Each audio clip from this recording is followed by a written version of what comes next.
Hi, everyone. My name is Connor Jenkins. And while I start to share my screen, I do want to express really quickly my gratitude to Amanda Anderson, to the Cogut Fellows and staff, and especially my advisor, Francoise Hamlin, without whose support this project would simply not be possible.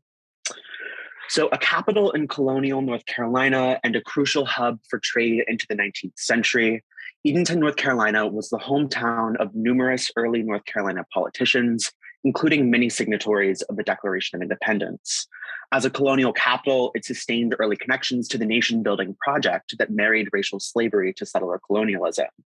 In this project, I'm examining the spatial and gendered implications of slavery on memory in Edenton as instructive for regional differences in slavery and its afterlives in the United States.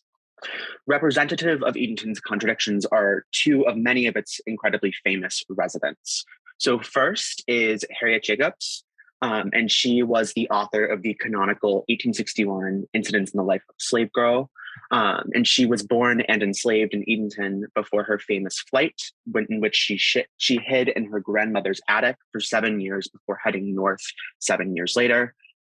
This is an image of the famous runaway ad after she escaped to the north, and the man who enslaved her pretty vigorously followed her to the north to try to recapture her.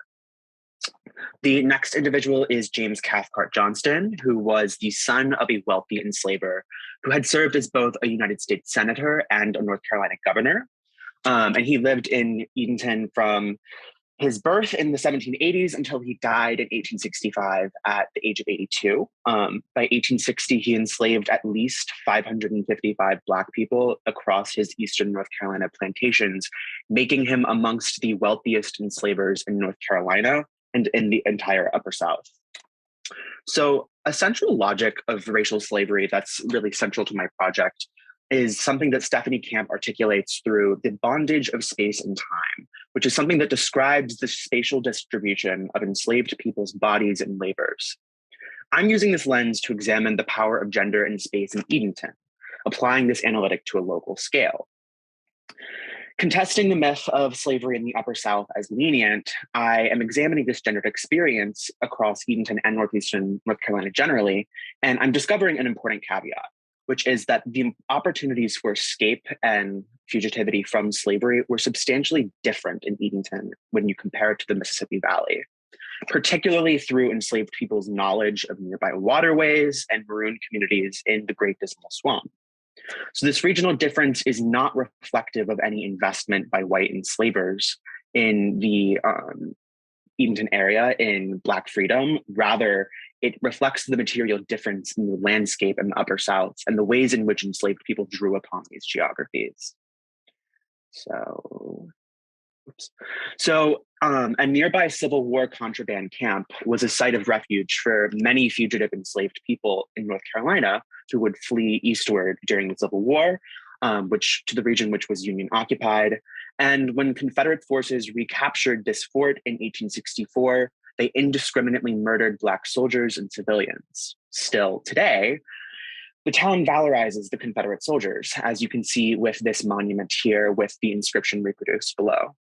Spatial discipline as a fundamental tenet of racial slavery and the devaluation of Black life informs local memory of slavery and the bloody crucible through which it ended in the Civil War. Descendants of many of these enslavers still occupy the plantations on which Black people labored, inviting tourists into their homes for holiday tours to view the architecture while erasing the violence of racial slavery that physically built these homes and sustained their occupants for centuries. So the investment of tax dollars from a majority Black town today into preserving the homes of enslavers distills the potency, I think, of the misremembering of slavery and its impact on small towns in the Upper South. So I want to end with a juxtaposition that I think demonstrates pretty well the stakes of the racialization of memory as it is so starkly happening in the Upper South and the South at large. On this slide are some images of Hayes Plantation today, which is the plantation that James Cathcart Johnston owned. And as of 2 months ago, actually, the North Carolina General Assembly has decided to appropriate $6 million to purchase the land and the house from the descendants of the beneficiaries of the enslaved labor. And then on the other hand, this right here is the site at which Harriet Jacobs hid in an attic of her grandmother's house for 7 years, insisting upon freedom for herself and a better life for her children, even as she didn't even have the space to stand upright. The house is since gone, but yet there is no recognition of her courageous demands to life in the wake of its violent negation. In this moment today, we are doomed to fail to dismantle the legacies of slavery if we, particularly white Americans, are unable to interrogate our own intimate family and small town histories. Thank you to everyone for presenting your incredible talks, and thank you all for your support.